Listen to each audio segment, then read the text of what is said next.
শান্তি পাবে। যদি সন্তানকে এইভাবে বুঝাইয়া বুঝাইয়া নামাজের দিকে নিয়ে আসে, একদিন 2 দিন 3 দিন ডাকতে ডাকতে পরের দিন ছেলে একা একাই নামাজের দিকে আসবে। আসবে কি আসবে না?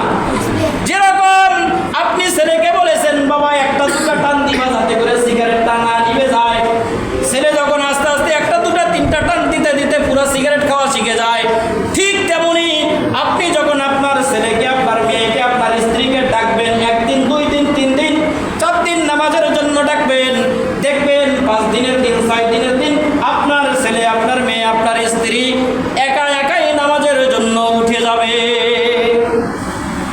এটা বলবো কার কাছে? আপনি আমি নিজেই তো নামাজ পড়ি না, ঠিক না ঠিক? আপনি আমি যদি নামাজি হইতাম তাহলে আপনার আমার ছেলে মেয়েও আমার দেখে শিখতো। বাটপারের ঘরে যেরকম বাটপার হয়, চিটারের ঘরে যেরকম চিটার হয়, নামাজির ঘরে ঠিক তেমনই নামাজি হয়। আম গাছে আম ধরে, জাম গাছে জাম, তেঁতুল গাছে তেঁতুল ধরে।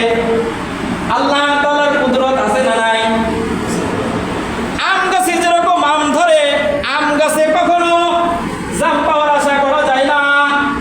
লিচু গাছে যেরকম লিচু ধরে, লিচু গাছে কখনো অন্য কিছুর আশা করা যায় না।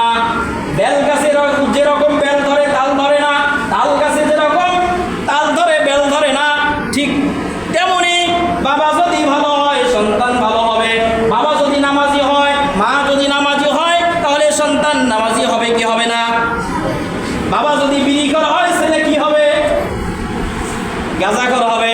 বাপ কা বেটা সিপাই কি গোড়া, কুছ নেহি থোড়া থোড়া।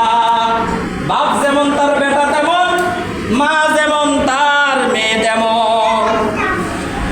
বাপ ভালো তো সন্তান ভালো, মা ভালো তো সন্তান ভালো। দুনিয়ার মধ্যে যারা কৃষি কাজ করেন দেখবেন যাদের কাসলা, ঠিক কাসলা চেনেন তো? কাসলা চেনে? বেসন বেসন যেখানে পাড়ে, ধান যেখানে ছিটায় রেখে আসে, ওই কাসলাটা যদি ভালো হয়, ওই জমিটা যদি ভালো হয়, তাহলে বেসন ভালো হয়, ঠিক না বেঠিক? যদি ওই কাসলা ভালো না হয় তাহলে বেসন ভালো হয় না। যে জমিতে ফসল ভালো হয়, ওই জমিটা যদি ভালো হয়, ওই জমির থেকে ফসল ভালো আশা করা যায়। জমি যদি ভালো না হয় তাহলে ফল আশা করা যায় না, ভালো ফসল আশা করা যায় না। যায় কি যায়? যায় নাকি? যায় না। ঠিক তেমনি মা যদি ভালো হয়, সন্তান যদি ভালো হয়, মা যদি ভালো হয় তাহলে সন্তান ভালো হবে। বাবা যদি ভালো হয় সন্তান ভালো হবে। বেসনের কাজটা যদি ঠিক হয় বেসন ভালো হবে। মা বাবা ভালো হলে সন্তান ভালো হবে। খারাপ লাগতেছে মনে হয়? হ্যাঁ? যারা নামাজ পড়েন না, মাইক দিয়ে ডাকা লাগে নামাজের জন্য আসো। এতদিন তো মাইক চালু করি নাই, করছিলাম না, আজকের থেকে চালু করলাম। এই কারণে অনেক নামাজি আছে তাদের কানে আজান যায় না, তারা কাজ করতেই থাকে, মনে করে আজান এখনো দেয় নাই, অথচ মুয়াজ্জিন সময় মতো আজান